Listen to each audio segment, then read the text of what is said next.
God knows things that has happened before, and he also trusts us. Now after, we need to revisit our thinkings and our doings. I encourage libandla laNkulunkulu ukuthi uma ngabe before sababahle embusweni waNkulunkulu siyatsinga kuba bahle sesisemtimbeni sesisenyameni.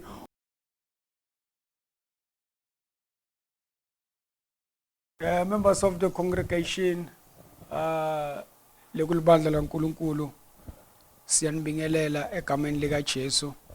We are just making a follow up bathandekayo based on what we discussed last week when we were talking about more fruits.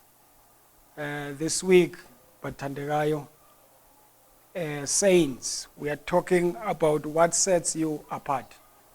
Is it before or after? Kutsi bantu tonke tinto nasitenda in life kuba nalendi ya before bese kuba na after. So what sets you apart between these two things, before and after?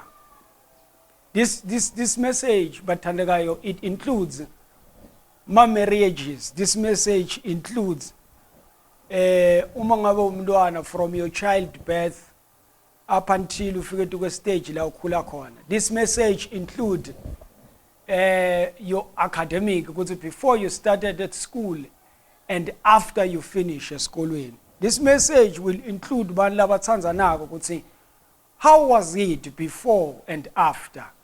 Ngalamanye amagama, what sets you apart? Mara ke ngifuna ukuthi nibambe kakhulu before siyezwini likaNkulunkulu ukuthi kakhulu we are not striving before, but we are striving after, because before has been given to us. Before is your origin. Before is what you were given by God. Lo before woqala. So you have nothing to do before. Before comes natural. But one thing that we want to rush to after. Sifuna kuya ku after, because we know ukuthi if we have been given before, there's no struggle for you. Ayikho into longathi ufuna kuyenda usinikete yona usiprovele yona before. But what you can prove or what you can do is when you do things after. Siqala kukumakha after. Lizulu liqala ku concentrate kuwe after. After uNkulunkulu afikile kuwe. After you have achieved what you prayed for. After uthole tonke letindo loku ufisa kutithola. Before you were a Christian, we know that a lot of things has happened. Mistakes has happened. But now we want to check what had happened after you have encountered Jesus. The Bible says, when indoda liyahlangana naJesu ithethe sibusiso lengasiso sawo. Le Bible lithi kuhlangana kwayo naNkulunkulu baresile ebusuku bonke nabaqedza kuhlangana. Sifuna lo after. Le Bible lithi wanjinjwa legama after sekabambene naNkulunkulu. Ngamanye amagama, every time in your life uphila impilo yakho in the community, at work or everywhere la ungaphila khona, asimconcentrate before, because there are a lot of promises that are made before. Sifuna kuva ukuthi after you have made the promise, how is your life after that? But we want to confirm lento leyo ngelive laNkulunkulu ukuthi what will the word teach us ngalo after. Ngifuna sihlele live laNkulunkulu kuJeremiah chapter 1 verse 5 kuphela. Because of time, we want to be quick so that we can reach where we want to reach. Verse 5, I knew you before I formed you in your mother's womb. Before you were born, I set you apart and appointed you as my prophet to the nation. Bathandekayo, le live laNkulunkulu nawulibheka likhuluma ngalamagama abami mabili lavelako lo before you were formed in your mother's womb, I knew you. Before you were made, I set you apart. Ngalamanye amagama, every time nawuthatha indo noma esitolo lethengiswako kunobana lamagama lathi before la kulento leyo. But akaphelele lo before kuba nalelinye ligama lelilandzela lo before lelithi after. Then live la uNkulunkulu malitothi kuJeremiah, before you were formed I knew you, before you were formed in your mother's womb I anointed you, before you were formed in your mother's womb uNkulunkulu bekakwathi kuwe. Kwendekeni after uNkulunkulu akwatile, before you were at academic usahamba tinkonzo uthandazela ukuthi you want to go to school, you want to achieve all these other things, before uhlala nalomntwana bantu losomtholi sebantwana bomncenga umncengela othandweni lokuthi ufuna kumnika lithando lelihlukile kuneto tonke tinto. That was before, but what has happened after lo before lo mthembise yena? Ngalamanye amagama tonke tindzawo la kuba khona na before kuba na after. Libandla lihleti ku after manje ngoba before Christ afika lalihlanjululwa ngato tonke tinto. Kwendekeni before ligazi la Jesu seliphalalile esiphambanweni. Bathandekayo, we are only concentrating today on before. You cannot come to us and tell us about the blood only. When then mhlali igazi seliphalalile esiphambanweni lafika empilweni yakho, sikuvile ukukhulumela lokho ukuthi uNkulunkulu sekhona la kuside khona, kodwa sithi after ligazi selihlambe tonke tono takho mara still kunabantu longakhulumisani nabo. Mthetho wakho wena umuntu lonjani lothi before kube netinto lotendako lebetingabukeki, before bongayibuki kayi2 indodza yemuntu, before bafati bebantu bongababuki kayi2 umbuka kanye umthetho athiwa umuntu sewakho, before ekhayikini bakunika kudla uthi emhlase ukwati ukuthi tsengela kudla usabati yini ekhayikini. That is after. What do you do after you have met the Lord? When then nguphi mehluko? What distinguish you before and after? Ngoba naletinto lokufuna uthi understand ukuthi everything that we buy from the shop iba nale date letithi before mhla ka16 the milk it is good ngoba mnyalo now lithenga lelibisi up until mhla ka18 the milk is good to be consumed. Ngalamanye amagama unelungelo lokuthi unganatha lelibisi bese kuba nalamagama ngendasi kwalawo lathi before nalatothi after. Ngalamanye amagama you don't take it after. Sifuna kwathi ke tukomakholwa ukuthi before niba mazalwane nanenda tindo leti mahlazo, before nanilibamba libhodlela lebhiya ungasabi usime nalo phambi kwabantu likholwa lelinjani lelithe before libambe tindo. Ngalamanye amagama emva kokubamba tindo before wende njani after, because sivile ukuthi ufikile uNkulunkulu kuwe kodwa kunetindo letingahlukaniseki kuwe before and after. Sibona ngazuthi solo kuyafana. You are still in the praise team kodwa kunabomake lebalahlekelwa balahlekelwa bayeni babo bangaze bafike esondweni, because the lady akasacaci ukuthi before and after there are still similarities kulo muntu etintweni lekatendako lebeka kwenda before, he's still doing it now even after uNkulunkulu sekafikile. Lithi livla uNkulunkulu, before I formed you I knew you. Ngalamanye amagama uma umuntu uphile empilweni kuba nesikhathi uNkulunkulu la kwathi khona abantu batiwa ngetinto lebatiphethe, bantu batiwa ngetinto lebatendako, bantu batiwa ngetinto lebatikhulumako. Uthi uNkulunkulu kuJeremiah, when I knew you before you had things, before you were having things on your hand, I knew you. Before you had a mind, I knew you. Therefore, I anointed you out of your nothing. Ngikwatile ekungatini kwakho mina ngakwati.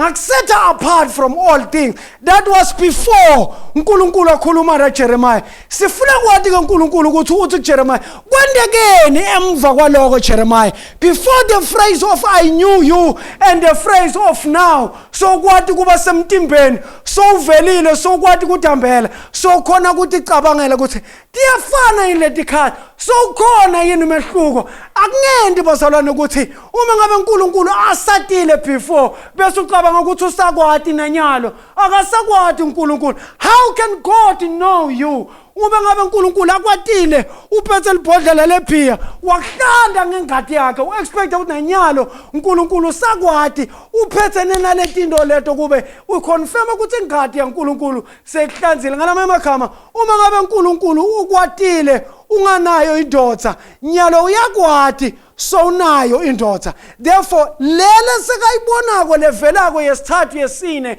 in your marriage the third people that we continue to add in our love life the third God that we continue to put empilweni yethu bathandeka God is questioning that ukuthi he knew us before labanye boNkulunkulu lese introducewa kubo lebangaba boNkulunkulu bemadloti lebangaba boNkulunkulu by anything that has been made by a man's hand uNkulunkulu usati before that and for that reason he has anointed us ngoba asatile singanalutho kangakanani manje uNkulunkulu asatile singanalutho was formed in the womb asati in the womb bona basenkasati athi umuntu nasekaphumile esibelethweni afomishiwe nguNkulunkulu anointed uNkulunkulu the question is this the anointing? What you have in your hand? Is this the anointing that you tell us ukuthi uNkulunkulu ukwati ngayo wena na?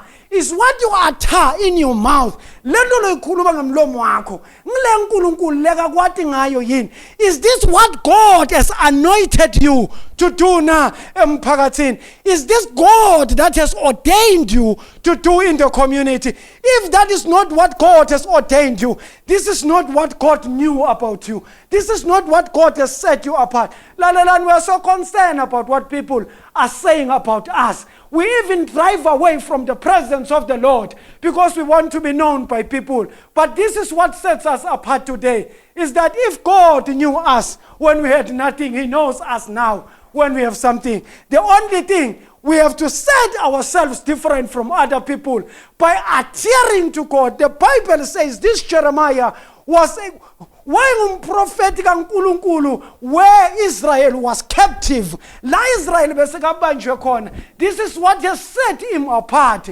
Jeremiah kuthi Jeremiah wathi waNkulunkulu Israel angakabanjwa watiwa waxoshwa nguNkulunkulu angakafiki esibelethweni sama kwakhe listen bathandekayo isebendele lento yokwatiwa nguNkulunkulu ene uma ngabe abantu bakwati ngetindo lotiphethe ngalamanye amagama ngito tindo letenta uNkulunkulu leti ngenta uNkulunkulu akhohlwe leti lotiphethe letenta abantu bakwati ngito letenta uNkulunkulu akhohlwe ngoba akusito letindo uNkulunkulu leka kwati uthi bambe ngetandla akusito uNkulunkulu leleka kwati uthi qabanga akusito uNkulunkulu leleka anointed tona I knew you before. This is what God is telling Jeremiah.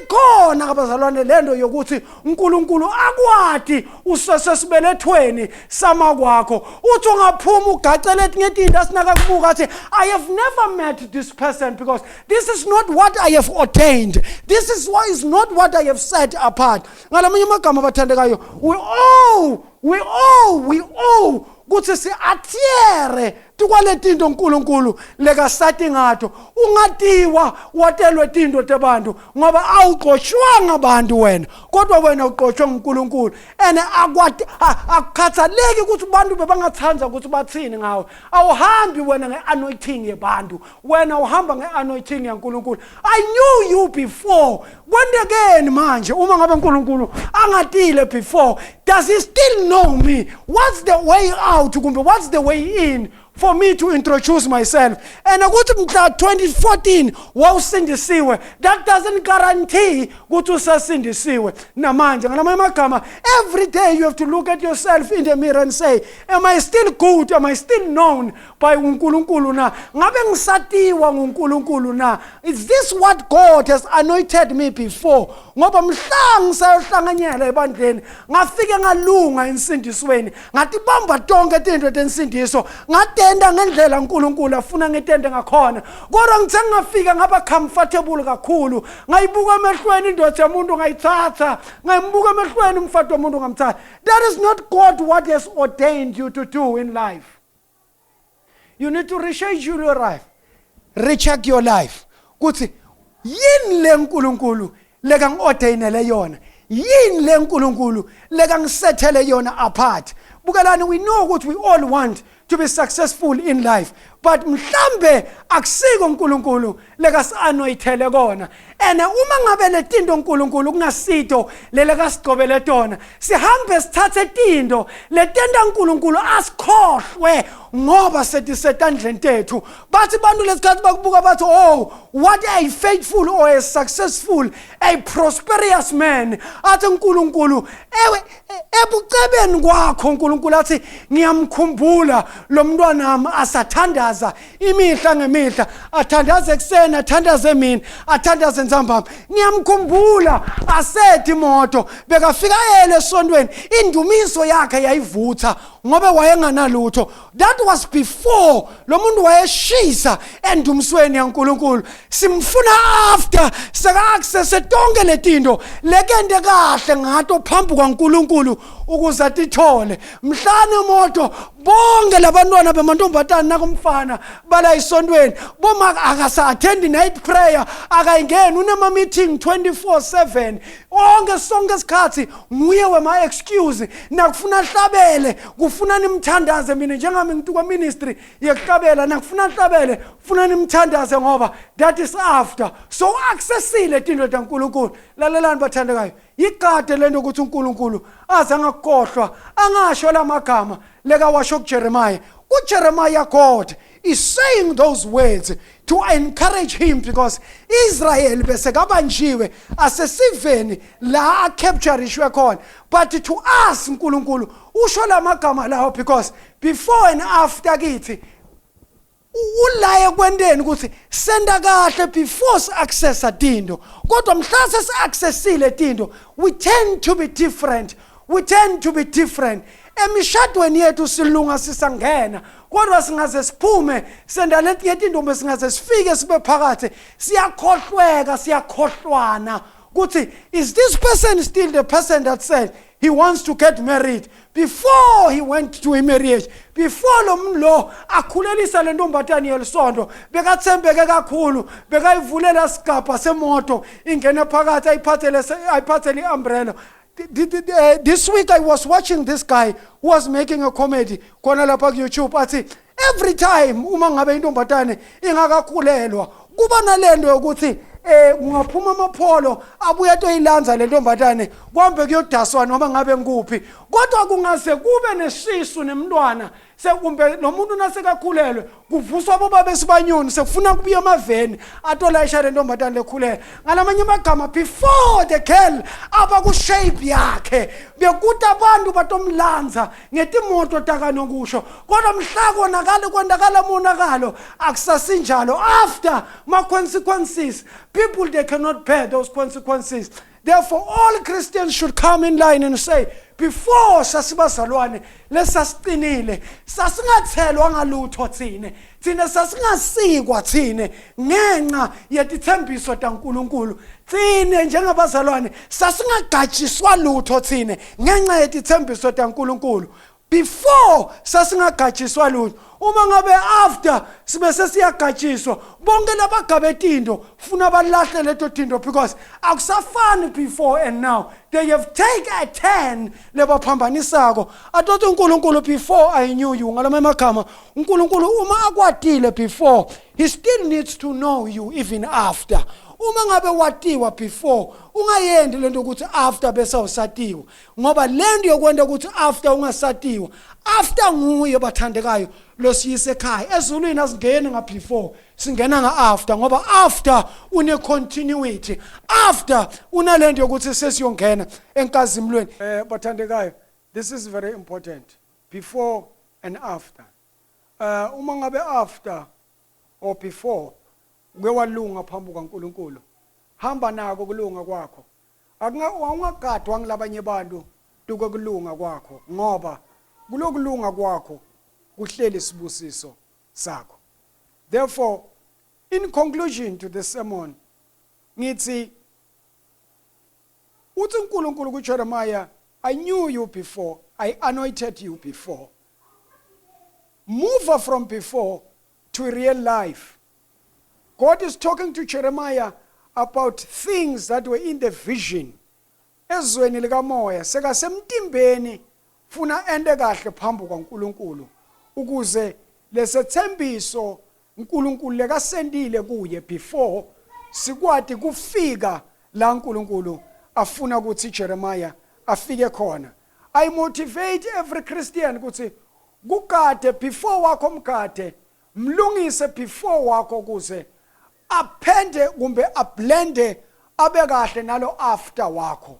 Before you were a Christian and after you were a Christian. If you are an ugly person in doing ngale before I knew you, buya ngala egazini sowusindisiwe wende tindo kahle. I know that it is very difficult for people to give you a chance in life.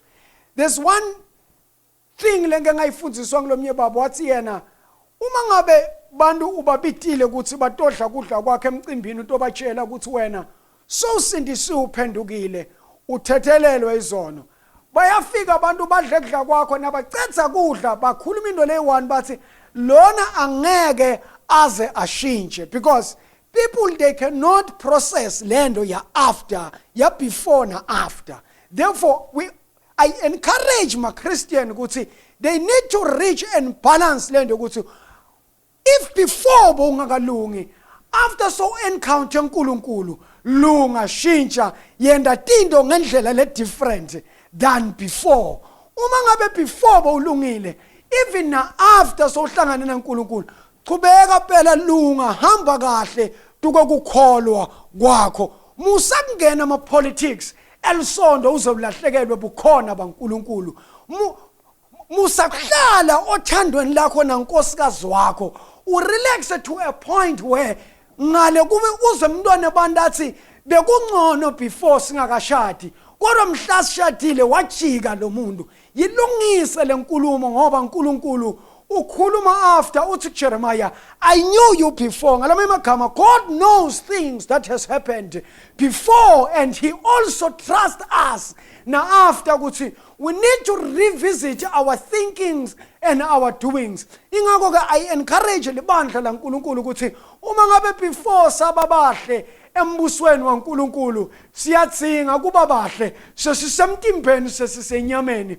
uma ngabe silunga before which is now siyobe silungile na after shokuthi after death siyobe sesilungile ngoba iphrase ye life ithi umuntu uphila izweni likamoya atiwa nguNkulunkulu afike in her mother's womb aphile kule live lelo atiwe na kule live lelo bese uyavela vele enyameni abe semtimbeni ahambe adepende kubatali bakhe bese uyanyunga from that life aye kule life la angasathi la sekatimele khona libandla lilahlekile laselitimele khona libandla lilahlekile laselidepende khona kumoya ngoba kwentiwa tinto kuphikwa ngamoya kuthiwa moya uyati. Therefore we are saying to libandla laNkulunkulu if he knew you before he must know you now so that he can know you even after you're dead. Libandla laNkulunkulu alibusiseke umusa waNkulunkulu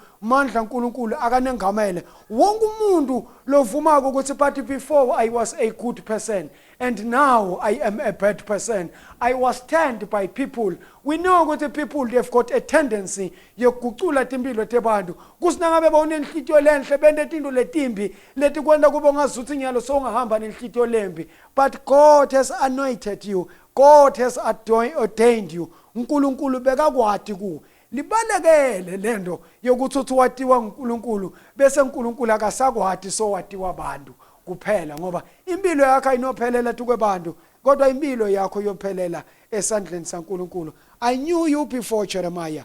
Uma ngabe susa Jeremiah sifaka wena uNkulunkulu uthi kuwe Syndah I knew you.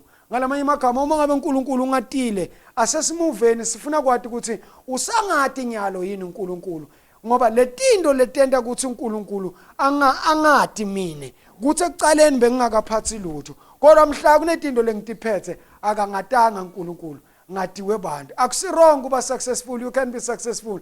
Akusirong kuba netindo takanokusho ungaba netindo takanokusho kodwa tipasobe letindo. Akusirong ukuthi bengingakwati kuhlabela I went to a school of art sengiyakwati kuhlabelela. Akusirong ukuthi before bonga nalutho nyalo sonelutho kodwa ngithi mina basoba ukuthi uNkulunkulu athanga akwatile unganalutho bese nyalo lesikhathi sonolutho utholakala ukuthi wena naNkulunkulu anisatani busisekani bathandekayo bonke lebavumaka ukuthi basafuna kwatiwa uNkulunkulu. There's only one way.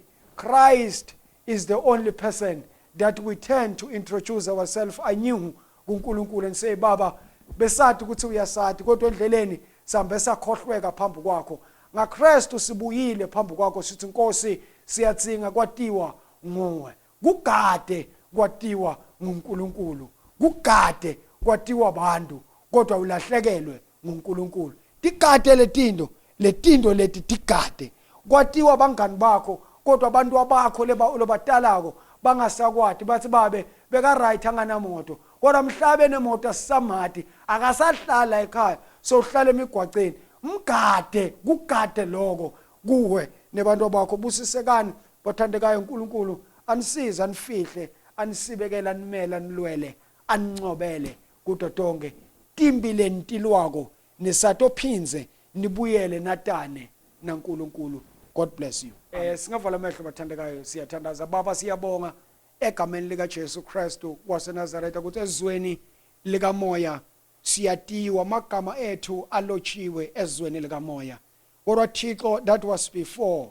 Now we are praying because along the journey silahlekile uNkulunkulu wethu onamandla silahlekelwe nguwe njengaNkulunkulu silibandla sima individual silahlekelwe nguwe njengaNkulunkulu sasatiwa ngo7 lika moya phinze usibuyisele kuwe reintroduce yourselves to us uNkulunkulu wethu onamandla onke siphinze Nkosi sibusise baba wethu oyingcwele ngekwatiwa nguwe njengaNkulunkulu before and now mnakekelwe mphefemulo wethu set us apart ekwendeni into tethu siyabonga uNkulunkulu wethu onamandla kuthi before sasinganalutho mnakekelwe mphefemulo wethu kodwa nyalo tikhona tithembiso takho before sasihlupheka mnakekelwe mphefemulo wethu but now things are turning our way. Before uNkulunkulu wethu things were sour, now things are sweet. Before uNkulunkulu wethu onamandla we were lost and broken, but manje mnakekelwe mphefemulo wethu things are turning around for us. We pray for the moment hereafter. We pray for the moment hereafter ukuthi sisite simele silwele sincobele uNkulunkulu wethu onamandla ngoba before kwendekile lokwendekako kodwa after sewukhona wena njengaNkulunkulu things are getting better, things are getting better, things are turning sweeter uNkulunkulu wethu onamandla onke ngegama lika Jesu Kristu manje kuze kube phakade. Amen.